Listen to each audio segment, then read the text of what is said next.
The people who came over in the 50s and 60s are now older. And in many cases, when they first came to Britain, they couldn't access local authority accommodation. Many people moved into poor quality, either own occupation or private rented accommodation. And now these people, the needs are getting greater. It's a growing section of the community. One researcher described it a few years back as a time bomb, because it's something that people hadn't really addressed. According to Adrian Jones, who's written several reports on housing for black and minority ethnic elders, the link between poor housing and mental well-being cannot be underestimated. We're not just talking about bricks and mortar.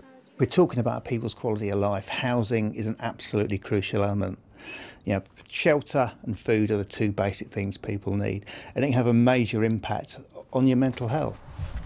Mrs. Rowbotham has lived in her own home in Bristol for 26 years with her son Michael. She found that the poor state of her bricks and mortar was taking its toll. That smell coming up to you, it's not lovely. So, it would say, oh my God, what am I going to do?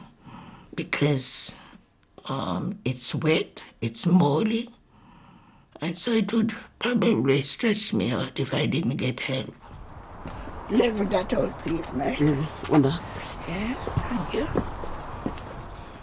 Like many older people of all backgrounds on low income, she didn't have the funds to fix the damp in her home, and the problem was affecting her mental well-being.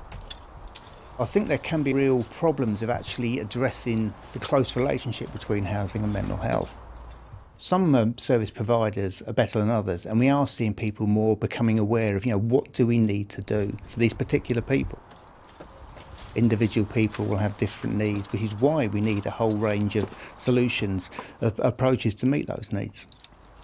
Adrian Jones believes that while older people from all backgrounds can be affected by housing conditions, black and minority ethnic groups can find it harder to access housing services. So are local authorities taking a person-centred approach to housing as a means of promoting mental well-being for black and minority ethnic communities? For day-to-day work, it's absolutely imperative that we look not just at the fabric of the house, but the way it's occupied and what's important for the household. And when we do a holistic approach to understanding what's actually needed in the house, we recognise that actually other agencies can deliver a very sensitive service, so we will accordingly signpost the clients to them. The charity Bristol Care and Repair are commissioned by the local authority to provide housing support services for homeowners and private tenants.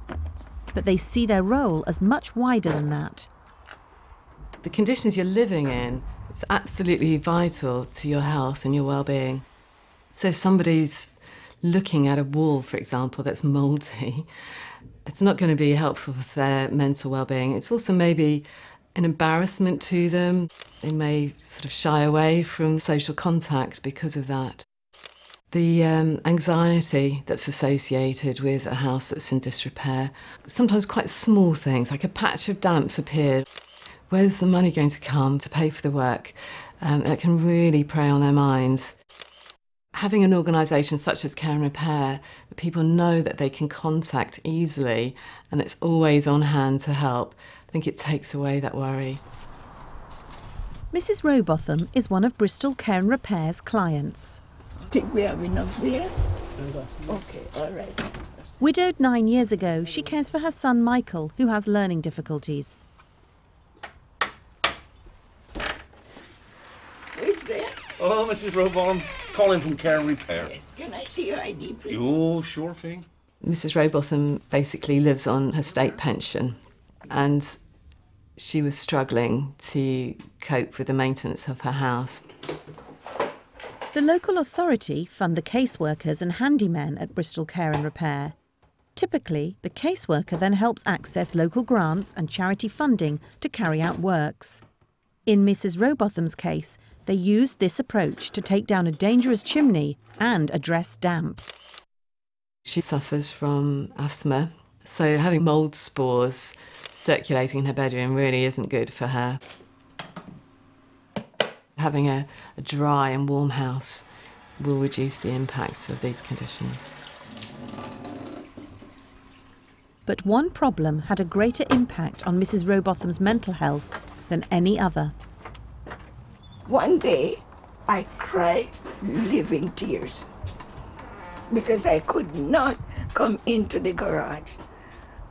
I didn't know what I'm looking for because it was so full. The garage was full of her deceased husband's belongings, and her son Michael was adding to the pile. I just shouted, my God, what are you doing? And I called his sister and said, I need help. It really brings stress to me, you know. And I didn't have the money at the time to get somebody to come in and clean it up. No, I couldn't. Hello, Michael. Recognising the impact on Mrs. Rowbotham's health, her caseworker Judy Mead got funding to clear the garage. Nice to see you again. Haven't seen you for ages. It's really important for Mrs. Rowbotham to have that because she was really worried that her son wouldn't stop collecting things and leaving them in the garage until they actually had a fresh start. How's your health? I know you weren't too well last time I saw you. Yes, I'm getting a bit better now because the medication seems to be picking me up a bit better. Yes. You certainly look better than when I last saw you. Thank you. Thanks. Have you got any other concerns that you think I could help you with? Often people from black and minority ethnic population may have additional issues around organising repairs or adaptations to their properties. They may have communication issues relating to language or cultural needs that maybe aren't so easily translated to your average contractor working in Bristol. Hello, ladies and gentlemen. Now, whenever we go upstairs, we remove our shoes and cover the head. So I will request everybody to cover the head. There are some handkerchiefs over here. You can take over there. At Bristol Care and Repair, employees from handymen to caseworkers are invited to go on cultural awareness tours of local spiritual centres, organised by the charity Support Against Racist Incidents. Right, we would like to go upstairs now and then we will discuss about the Sikhism. If there are any questions, I will be quite pleased to reply if I could.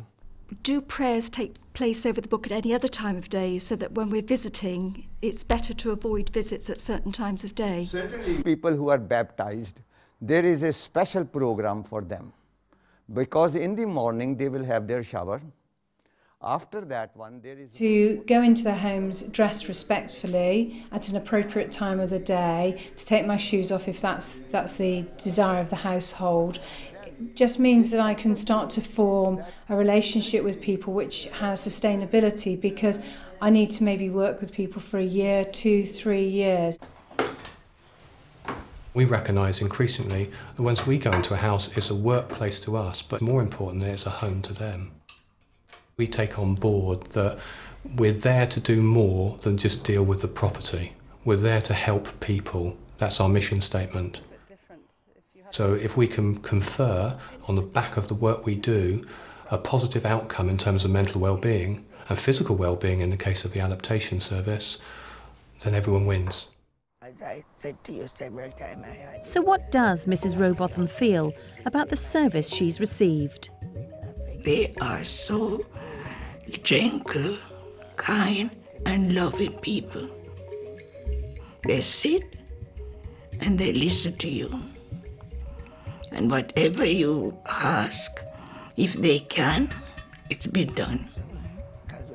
No matter who you are, if you contact them, they help you.